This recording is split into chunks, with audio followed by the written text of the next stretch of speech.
महाराष्ट्र काय कर्नाटक काय सर्वांनी सबस्क्राईब करा खिलार महाराष्ट्राची शान आणि क्लिक करा बेल आयकॉनवर. एन्जॉय.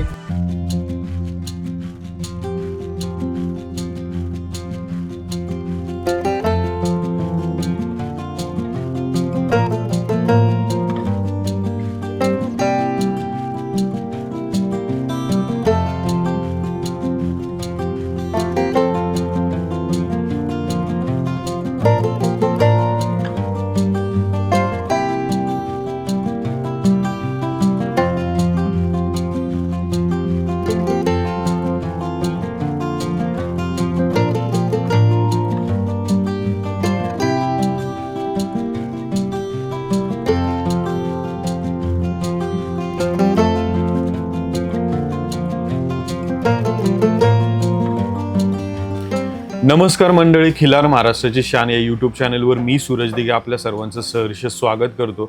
आज आपण महाराष्ट्र कर्नाटकाच्या कानाकोपऱ्यात असताना आपण जातीवंत बैलजोडी मोठ्या प्रमाणामध्ये शोधत असतो. आत्ता मागील काळामध्ये आपण पाहायचो की बरेच जण म्हणायचे की बैलजोडी आज कमी प्रमाणात दिसतात किंवा बैलजोडी आज आम्हाला एक शिक्का जोड मिळत नाहीये. तर आज आपण ज्या शेतकऱ्यांच्या दावणीला आहोत त्या शेतकऱ्यांच्या दावणीचं जर विशेषपण जर म्हणलं तर त्या दावणीला एकमेव महाराष्ट्र कर्नाटकातली एक अशी दावण आहे की ज्या दावणीला आपल्याला एक शिक्का बैलजोड, एकाच मापाची बैलजोड. आणि सर्वात महत्वाचं गोष्ट, आज आपण पाहिलं गेलं तर एक गाय किंवा एक बैल सांभाळणं हे अवघड होतंय. पण आज ही एक अशी दावण आहे की ज्या दावणीला आज आपल्याला सर्वात जास्त बैल ही गेल्या आपण 8 वर्षापासून चॅनलचं काम करतोय. 8 वर्षाच्या माध्यमातून आपण ही एकमेव दावण आहे की ज्या दावणीला आपल्याला एवढ्या मोठ्या प्रमाणामध्ये बैल गायी सांभाळलेली दिसतात.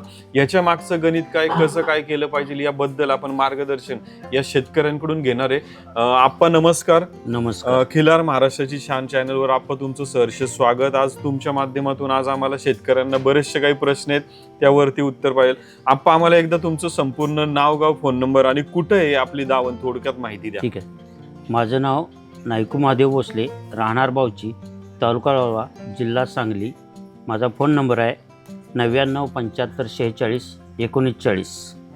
आज मी बावची गावामध्ये अखंड महाराष्ट्राच्या नव्हे तर भारताच्या कानाकोपऱ्यात खिलाराची माहिती देणारे किंवा खिलार कसं असावं, काय असावं, संपूर्ण जगाला माहीत करून देणारी व्यक्ती म्हणजे सूरज दिघे हे खिलार महाराष्ट्राची शान या माध्यमाचं काम करणारे आज आमच्या बावची गावामध्ये आलेले आहेत. त्याबद्दल मी त्यांचं पहिल्यांदा सहर्ष स्वागत करतो आणि पुढील तुमच्या प्रश्नाचे उत्तर मी देत राहतो. आज आपण आप्पा असतील किंवा महाराष्ट्र कर्नाटकात मधला प्रत्येक शेतकरी असेल, तुमचं मार्गदर्शन आहे. त्यामुळं आज खिलार महाराष्ट्राची शान चॅनल जगाच्या कानाकोपऱ्यात तुम्हा सर्व शेतकऱ्यांची ही कष्टाची दावण आपण पोहोचवण्याचा प्रयत्न करतोय. आणि याच माध्यमातून खरं तर आज तसं पाहिलं गेलं तर आपण मायक्रोचिप देखील बसवायला सुरुवात केली जानेवारी 2026 मध्ये. आता मालक एवढी दावण मोठ्या प्रमाणात सांभाळतो, त्याची जातीवंत पैदास असेल, गाय असेल, ह्या वेगवेगळ्या पद्धतीतनं आज एका मालका, जसं आपण सांगितलं की नुकतंच खरसुंडीच्या बाजारामध्ये त्यांनी 2 मोठी बैल विकली, तर ती बैल आज पहिल्यांदा आप्पांकडे होती. आप्पांची मेहनत नंतर आता दुसरीकडे गेली, दुसऱ्याकडची मेहनत, ह्या पद्धतीने ती कुठं कुठं आहे हे आपण मायक्रोचिपच्या माध्यमातून पाहणार आहे. आप्पा आता आम्हाला थोडक्यात माहिती द्या की आज आपण आपल्या दावणीला कशा पद्धतीची, आता आम्ही तसं पाहायला गेलं तर मागासपासून पाहतोय 2 दातीपासून 6 कडदातीपर्यंत गायी काय काय आहे सध्या आपल्या दावणीला. आता आपल्याकडे खिलारमध्ये जर बघायचं झालं तर खिलारमध्ये 2 दाती बैलजोडी आहे, 4 दाती बैलजोडी आहे, सिंगल एक 6 दाती आहे. त्यानंतर एक आमचा फार पूर्वीचा एक जुना बैल, आज त्याचं वयवर्ष 23 एप्रिलला पूर्ण होतं आहे काय. आणि दुसरे खिलार गाई 2 आहेत, त्यांची वासरं आहेत. अशी जवळजवळ आता काल विकलेले 2, अशी खिलारचा जर टोटल हिशोब केला तर 10-12 आमची पशु आहेत टोटल. आणि बाकीची जर म्हटलं तर जर्सीमध्ये विचार केला तर आज आमच्याकडे टोटल 20 गायी आहेत. त्यामध्ये 12 गायी मोठ्या आहेत आणि त्यांच्या 7-8 पाड्या आहेत. त्यापैकी पाड्या काही गाभण आहेत. आणि आज तसं म्हटलं तर आज आम्ही ह्या जनावरांच्या व्यवसायामध्ये गेली 40 वर्ष झालं हा गोठा आहे. आज आपण बसलो हे ठिकाण 40 वर्षापूर्वीचं आहेत. हे तुम्हाला सिमेंटचं डाम दिसते ते 1987 साली आम्ही बनवून घेतलेले आहेत. आणि त्या दिवसापासून आज आम्ही ह्या क्षेत्रामध्ये राबतो या. आणि ह्या क्षेत्रात राबून आम्ही लोक म्हणतात गोट्यात काही परवडत नाही किंवा जनावरात काही परवडत नाही, तर परवडत नाही हे म्हणणं आम्हाला 100% चुकीचं वाटतं. कारण आम्ही आमचं कुटुंब सांभाळत आज आम्ही या गोट्याच्या जीवावर, जनावरांच्या जीवावर 10 ते 11 एकर जमीन खरेदी केलेली आहे. शिवाय एक 75-80 लाखाचा बंगला बांधलाय, 4 पोरांचं लग्न केलं आहे, विहिरी, पाईपलाईनी, कोट्यावधीचं आम्ही प्रॉपर्टी या गोट्यातून उत्पन्न झालेलं आम्ही मिळवलेलं आहे. फक्त याला एकमेव कारण आहे की कष्ट आणि नीती ही जर दोन्ही सांभाळलं तर आपल्याला कुठल्याही व्यवसायात यश आल्याशिवाय 100% राहत नाही. आप्पा, आता तसं पाहायला गेलं तर या मुलाखतीची सुरुवात तुम्ही खूप चांगल्या विषयाने केली. आप्पा, थोडंसं आम्हाला हे गणित सांगा. आता आमच्या बऱ्याच शेतकऱ्यांचा हाच प्रश्न निर्माण होतो की हे परवडतच नाही म्हणतात.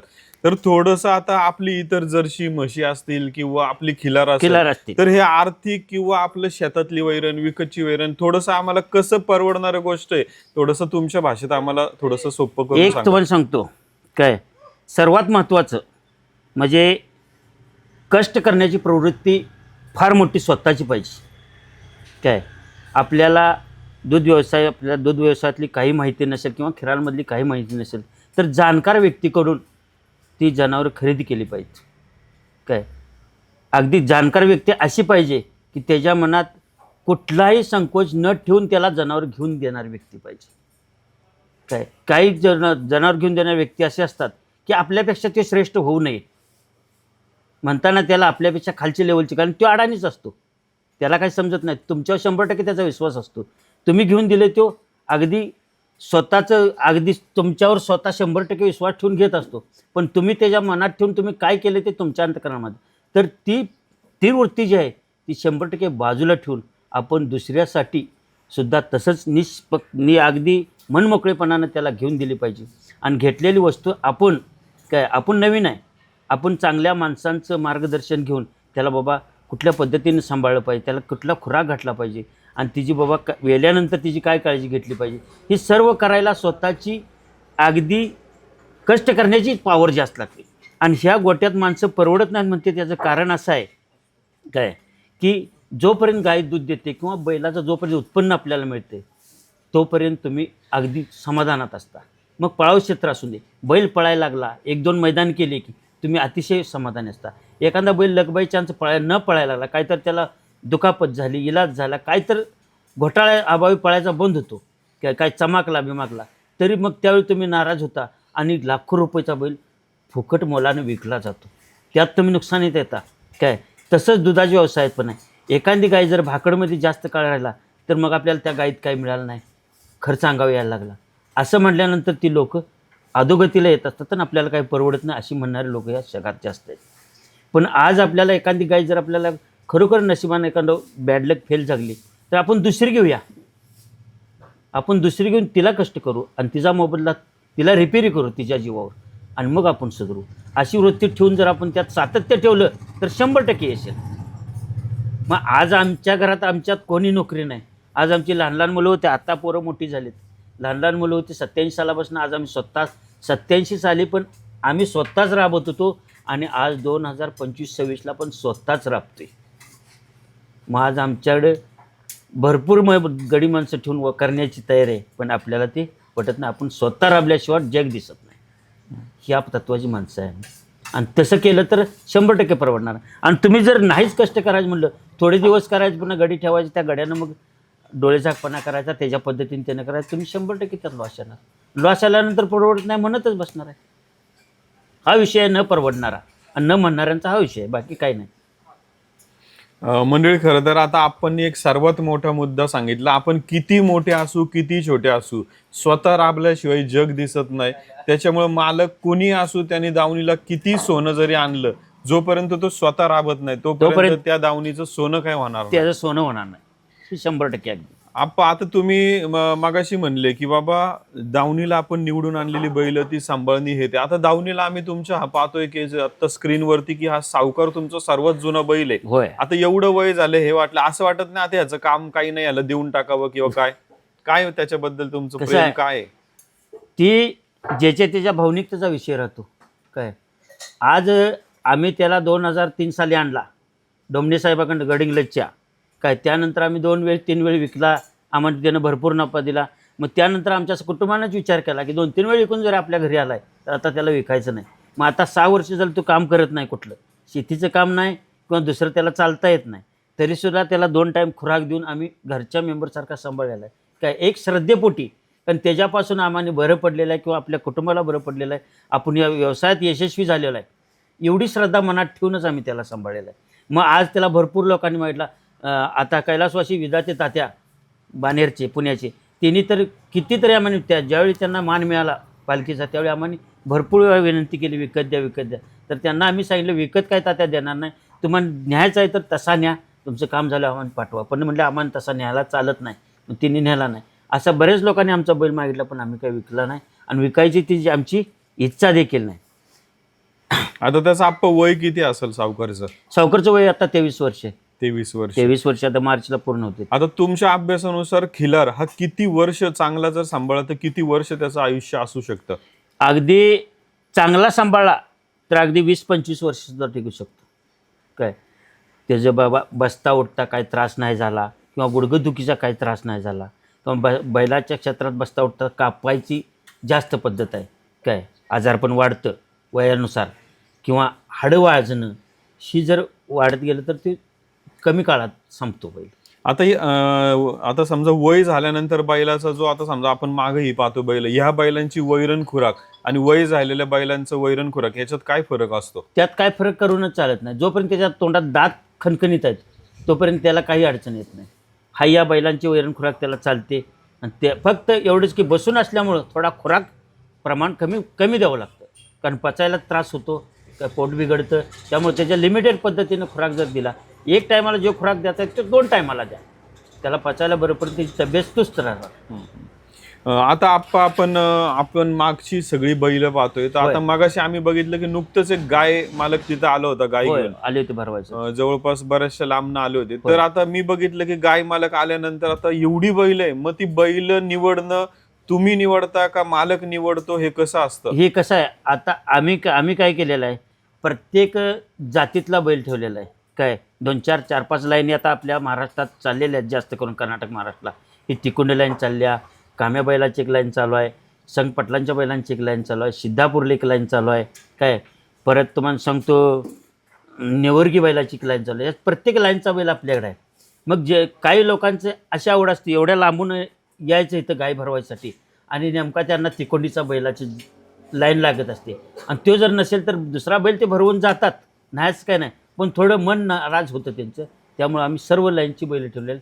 कुणाला आवडत असेल प्रत्येकाला लाईन सांगायची, त्यातनं तुम्हाला हा या लाईनचा, तो त्या लाईनचा आहे, तुम्हाला कुठला आवडतं सोडवतो. पण आता इथं तुम्ही म्हणताय की त्या मालकाला कोणता आवडतोय, ते कधी कधी तो लाईनचा बैल नसेल तर तो नाराज होऊन जातो. आता त्यांचं मन राखण्यासाठी तुम्ही दावणीला एवढी बैल ठेवता, पण हे तुम्हाला आपल्याला म्हणजे परवडणं झेपणं हे कसं नियोजन आहे? मग आता म्हणजे तसं पाहायला गेलं मग तुम्हाला अवघड काम आहे एवढी बैल सांभाळणं, मग ते कसं नियोजन? ही जे आपण जे ठेवलेलं आहे ना, काय आवडणं निवडणं, काय ही आमच्या कुटुंबाची, आमची सर्वांची एक बैल सांभाळण्याची मोठी हे इच्छा आहे. आणि आम्हाला 1-2 बैल असला तर, 4 बैल असले तर आम्हाला ती गमत सुद्धा नाही. एक बैल दावणीचा विकला तर आम्हाला ताबडतोब कुठनं तर बैल आणायची अशी मनात इच्छा होते. आणि पहिल्यापासून अगदी 25-30 वर्षापूर्वीपासून आमच्या वडिलांच्या काळापासून सुद्धा 7-8 बैल पाळायची पद्धत आहे. त्यामुळं आम्ही सुद्धा ती परंपरा राखलेली आहे. आणि त्यांच्या सांभाळण्यासाठी काय थोड्याफार जर्सी गाई ठेवलेल्या आहेत, आणि त्यांच्या दुधातून त्यांचा खर्च भागला जातो. अगदीच ते काही देशी गाई भरवूनच त्यांचा खर्च निघतो अशातला काही भाग नाही. त्यांच्या गाईचे, आमच्या जर्सी गाईचं दूध जातं, त्यावर आमचा खुराक चालला जातो. मग थोडेसे आपल्याला कष्ट जास्त पडले तरी चालतील, पण शेतकरी समाधानी झाला पाहिजे. शेतकरी समाधानी झाला पाहिजे. आता आपण मगाशी बघितलं की तो मालक म्हणला की हा बैल नाही, तो बैल नाही, तो पण आता समजा आपल्याला माहिती पण तो नवीन आहे, मग त्यावेळेस त्यांनी म्हणलं की मला काही पायदास, मग आपण असं पायदास आम्ही काय सांगतो, समजा आता ते मगाशी आलेली गाय अगदी गाजरी खिलारमध्ये होती, मग तिला जर जास्त गाजरी कलरचाच बैल धावला किंवा बैल आपण त्याला गायला भरवला तर थोडा तो पैदाशी सुद्धा त्या गाजरीचा परिणाम होऊ शकतो. म्हणताना त्याच्या विरुद्ध दिशेतला जर बैल आपण भरवला तर ती वासरू पैदाश होण्यासुद्धा त्याला जास्त हे होतं, मन समाधान होतं, तिचं वासरू सुद्धा चांगलं पडतं त्या गाईला. आता आप्पा बऱ्याचदा शेतकऱ्यांना आम्हाला प्रश्न हा पडतो की बाबा आता दावणीला एवढी वासरं आहेत, मग एखादं वासरू निवडताना आपण कसं त्याची निवड कशी का? आता बाजारात गेल्यावर हजारोनी वासरं आहेत, दिसतात की होय. वासरं निवडणं सोडा, वासरं कुठल्या बाजूला बांधलेलं आहे, किंवा कधी कधी असं पण होतं अरे बाजारात आलोय पण पाहिजे ते मिळालं नाही असतं बाजारात. मग बाजारात फिरलं कसं पाहिजे आणि निवड कशी केली पाहिजे? बाजारात गेल्यानंतर लांबून बाजार दिसतो की अरे भरपूर माल आहे, भरपूर माल आहे, प्रत्येकाला वाटत असतं. पण आपली जी कुठली आवड आहे, आपल्याला कुठलं घ्यायचं आहे, आपल्याला कुठलं घ्यायचं आहे ती शोधत राहिलं पाहिजे काय. आणि त्यातून आपल्या नजर चुकीने एखादा बैल जवळ असतो पण ते दिसत नाही किंवा ते समजत नाही. आणि ती जी ओळखायची ज्याच्याकडे पात्रता आहे, जी जातगत ओळखायची पात्रता आहे किंवा तो बैल पारखायची पात्रता आहे, त्याची नक्की कशी असावी, बैल कसा असावा, त्याला बाकीचे त्याचे जे काय दोष आहेत ते कसा असावा, त्याचा अंगलोट कसा असावा, शिपूट कसा असावं, ही ज्याला कळतंय त्यानं बैल घ्यायचा.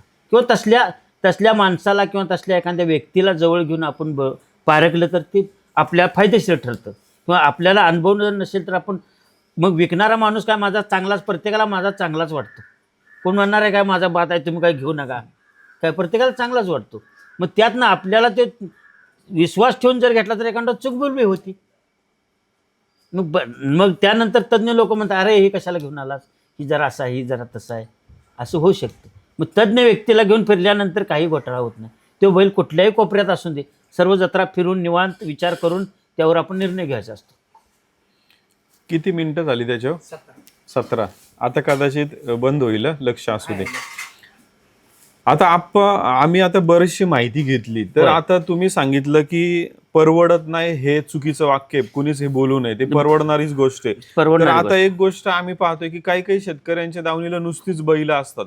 आता आम्ही तुमच्या दावणीला एक विशेष बघतोय की सध्या ह्या 2 गायी पण आम्हाला चांगल्या पाहायला मिळतात. ते आता आम्ही 7 वर्षापूर्वी पहिल्यांदा तुमच्याकडे आलतो, चॅनलचं काम चालू झालं, त्यातलं सुरुवातीचं मार्गदर्शन, सुरुवातीच्या टप्प्यातल्या मुलाखतीमध्ये आम्ही तुमच्याकडे आलो होतो. त्यावेळेसची एक गाय ती अजूनही तुमच्या दावणीला आहे. तर बैलांसोबत गायी पण सांभाळणं, त्यापासून पैदास घेणं आणि गाय पण दावणीला का असली पाहिजे याचं महत्व आम्हाला तुम्ही सांगा. आज गाय म्हणजे आपल्या हिंदू धर्मामध्ये काय 33 कोटी देवापैकी एक देव मानला जातो. आणि अगदी पूर्वीच्या काळातून चालत आलेला आहे. एक तर गायीनं आपल्याला वर काढावं, नाहीतर शेतीनं वर काढावं. मग गाय ही आपल्याला हिंदू धर्माला प्रत्येकाच्या कुटुंबात असावी. मग ती हलकी भारीची गोष्ट नाही काय. मग ती गाय आज आम्ही 8 वर्षापूर्वीपासून नव्हे तर पूर्वीपासून चालत आलेले आहे आमच्यात. मग ती आणि प्रत्येक आपल्या रोजच्या रोज गायीची पूजा करणं किंवा गाय जर असेल तर गायीच्या 500 मीटरमध्ये कुठलाही तुम्हाला हे जे काही जुने आजार आहेत काय म्हणा, कॅन्सर म्हणा, शुगर म्हणा, BP म्हणा, ही त्या कुटुंबात होणार नाहीत, ही आम्हाला 100% खात्री आहे. आणि गाईचं दूध जर देशी गाईचं दूध अगदी प्रेग्नेंट बाईला जर 2-3 महिने जर दिलं शेवटच्या काळात तर तिची डिलिव्हरी अगदी 100% नॉर्मल होणार. बी आम्ही पावित्र्य आम्हाला म्हणजे हे सुद्धा आम्ही अनुभव घेतलेला आहे.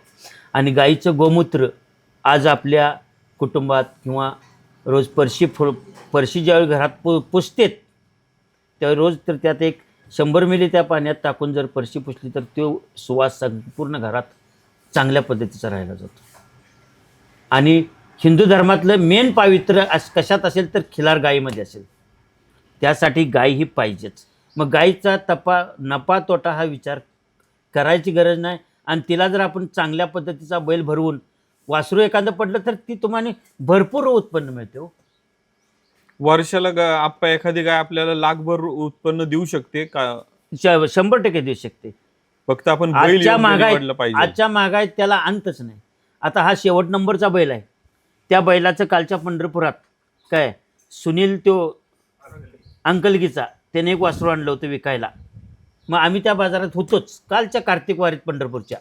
मग आम्ही म्हटलं सुनील हे कुठून आणलेस, तर म्हटलं तुमच्याच बैलाचं आहे, विकायसाठी आणले. मग सुनीलनं ते वासरू 3.5 लाख रुपयाला विकलं, 1 वर्षाचं वासरू.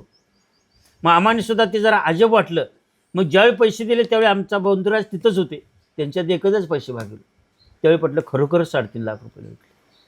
मग एवढी जर पैशाची किंमत येत असेल मग चांगला बैल का भरवू नये आणि गाई का पाळवू नये. गाई काही निव्वळ पैशासाठीच पाळायचं असं नाही, पण सर्वात महत्त्वाचा पॉईंट म्हणजे आपण हिंदू धर्मात गाय ही पाहिजेच. ज्या कुटुंबात गाय आहे ते कुटुंब अगदी माझ्या माहितीप्रमाणे अगदी 99% तर सुख समाधानात राहणार.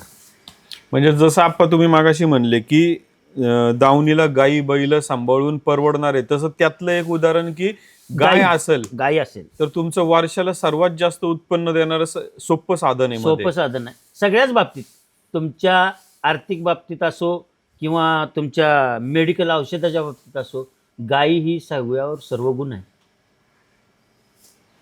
काही सुद्धा अडचण. तुमचं पोट जर आपलं गच झालं तर एक अगदी 25 मिली गोमूत्र घ्या, एक 20 मिनिटात तुमचं पोट मोकळं होणार. मंडळी, खरं तर आज आप्पांच्या माध्यमातून आपण ही मुलाखत पाहतोय आणि एक गोष्ट जर पाहिलं तर आज बैलगाडा शर्यत क्षेत्रातली लोक असतील किंवा बडाऊ बैल असतील, मोठ्या मापाची बैल असेल, इतर जनावर बऱ्याच जणांच्या दावणीला असतात, तर गाय कमीत कमी एक तरी आपण आपली देशी गाय ही सांभाळलीच पाहिजे, असावीच. आणि याबद्दल सुंदर माहिती आज आप्पांनी दिली.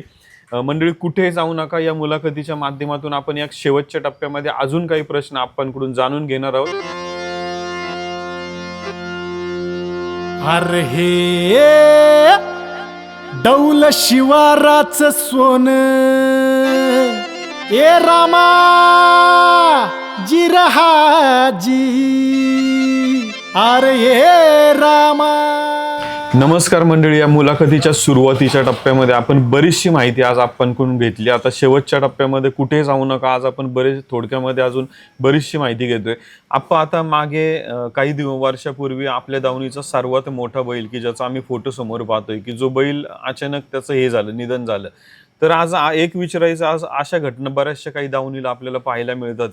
तर हे घडण्यामागं आपल्याकडून काही चुकी होतीये का, मेडिकल दृष्टिकोनातनं काही आपल्याकडे कमतरता आहे का, का होतं ते ह्या घटना? आप्पा, तुमचा अभ्यास काय सांगतोय? नाही, ह्यात तुम्हाला सांगू का, ह्या ज्या काही घटना आहेत त्या नैसर्गिक आहेत, विधिलिखित आहेत.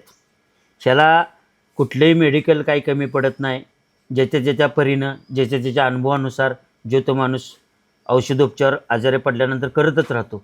पण त्या भाग्यातच नसेल तर त्याला विलाज नाही. त्यापैकी आमचा एक सोन्या आहे. सोन्या आम्ही 3 वर्ष वापरला. कोरोनाचा काळ होता त्यामुळं सोन्या आम्हाला कुठल्या प्रदर्शनाला फिरवता आला नाही.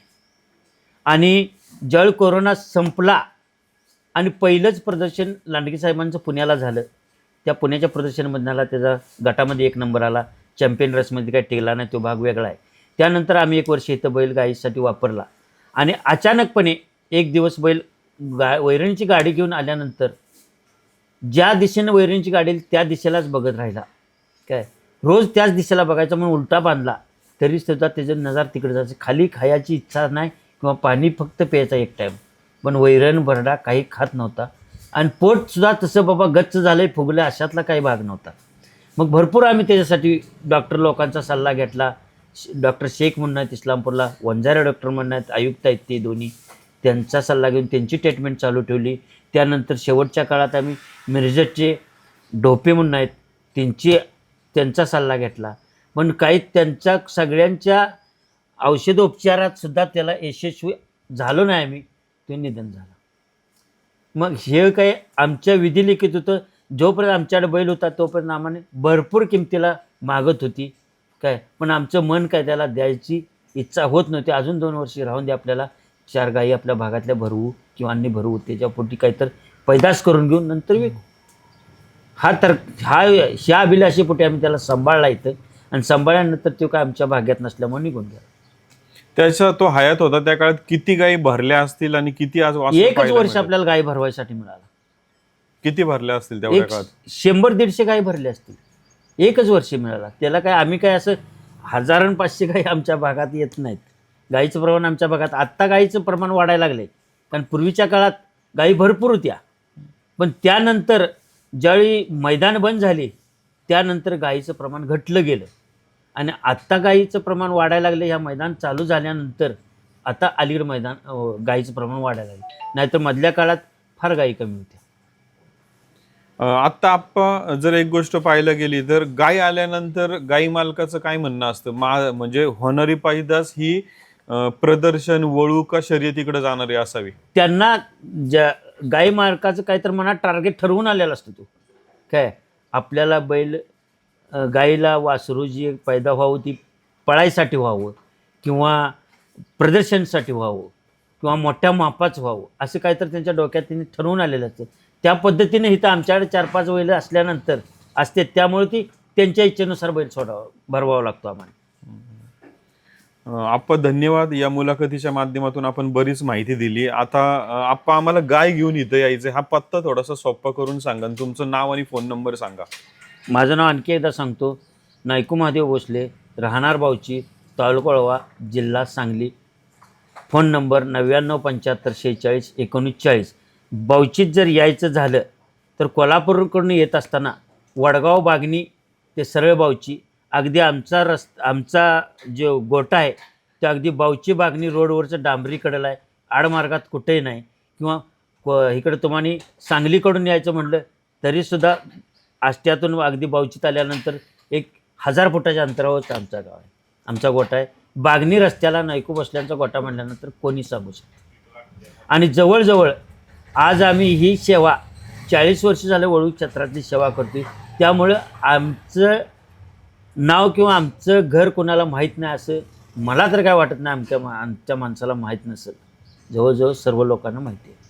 आप्पा एकदा फोन नंबर सांगा. Phone number 9975461940. मंडळी, या व्हिडिओच्या खाली डिस्क्रिप्शनमध्ये आप्पांचा फोन नंबर, नाव आणि गुगल लोकेशन देखील दिलेलं आहे. आपली गाय आवर्जून, आता आप्पांकडे एक सर्वात मोठं सोपं काम असं आहे की तुम्हाला जो पाहिजे त्या लाईनचा बैल असेल, जातीवंत सुंदर अशी दावण आज आपल्याला पाहायला मिळते. आता आपण आप्पांचे बंधू यांच्याकडून थोडंसं दिवसाची दिनचर्या आणि प्रदर्शनामधलं काही माहिती आपण त्यांच्याकडून घेणार आहोत. मंडळी धन्यवाद. येस मंडळी, या मुलाखतीच्या शेवटच्या टप्प्यामध्ये आता आप्पांचे बंधू आपल्या सोबत आहे. भाऊ, तुमचं आम्हाला संपूर्ण नाव सांगा. नमस्कार, माझे नाव राजाराम महादेव भोसले, राहणार बावची, तालुका वाळवा, जिल्हा सांगली. आता आप्पांनी आम्हाला बरीचशी माहिती दिली. भाऊ, आता आम्हाला एक सांगा की दिवसभर आपल्या सकाळपासून संध्याकाळपर्यंत इतर जनावर, आपली खिलार, गायी आल्या, मग कसं, आता कधी कधी समजा आप्पा इकडं तिकडं असतील, मुलं इकडं तिकडं असतील, की काय दिवसाचा दिनक्रम कसा असतोय आपला? कसं असते, गाई येण्याचं टायमिंग असतं सकाळी 6च्या पुढं, कधी पण मग गाई येऊ शकते दिवसभरात, त्याचा काही विषय नाही. मग त्याच्या आधी आपण सकाळी पहाटे 5ला उठलं पाहिजे.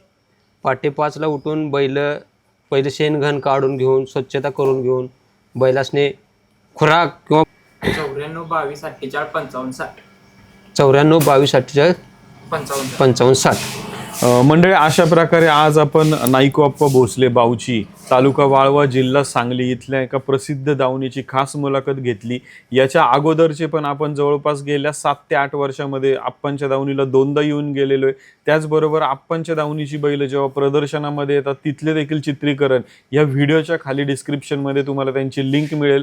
तुम्ही हा फरक पाहू शकता की जुन्या काळामध्ये, आज काळामध्ये अजूनही आप्पा जसं सांगतात की गेल्या 40 वर्षापासून जे काम चालू आहे तेव्हाही 8 ते 10 बैल असायची, आजही 8 ते 10 बैल असतात. ही आपण या व्हिडिओच्या चित्रीकरणातून पाहतोय.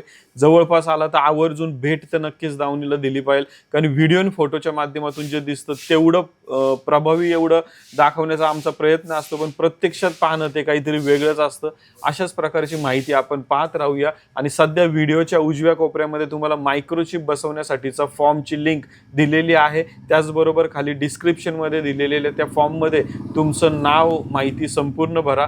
अशाच प्रकारची आपण अधिक माहिती पाहत राहूया. खूप खूप धन्यवाद मंडळी. नमस्कार भाऊ, धन्यवाद. नमस्कार. दिलं ना, कट केलंय, चालतंय. धन्यवाद. हे खरं आम्हाला गावाकडे भेटत नसते, त्याच्यामुळे आज आम्हाला धन्यवाद. जातो आम्ही शहराकडे घेऊन. ठीक आहे मंडळी, हे बऱ्याचदा शेतकरी आपल्याला मोठ्या प्रमाणामध्ये काही ना काही त्यांच्या शेतामध्ये पीक येत असते, ते देत असतात. आज ऊस आणि संक्रांत जवळ आली, त्यामुळे हे गव्हाचे आपण काय म्हणूया ना, लोंब्या आणि ऊस हे घेऊन चाललो आता घरी.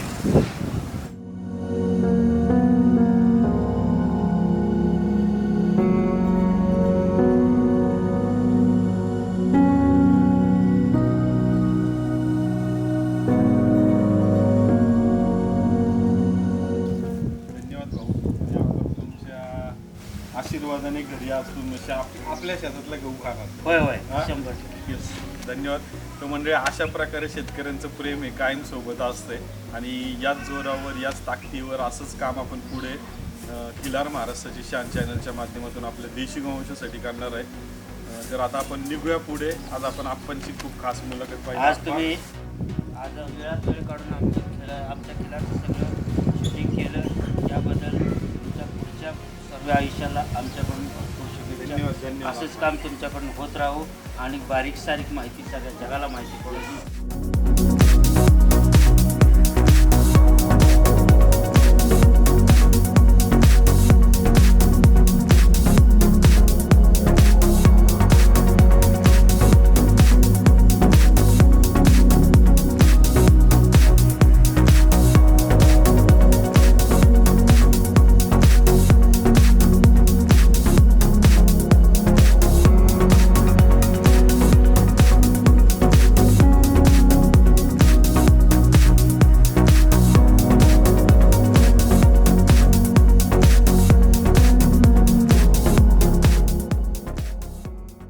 खिल्लार महाराष्ट्राची शान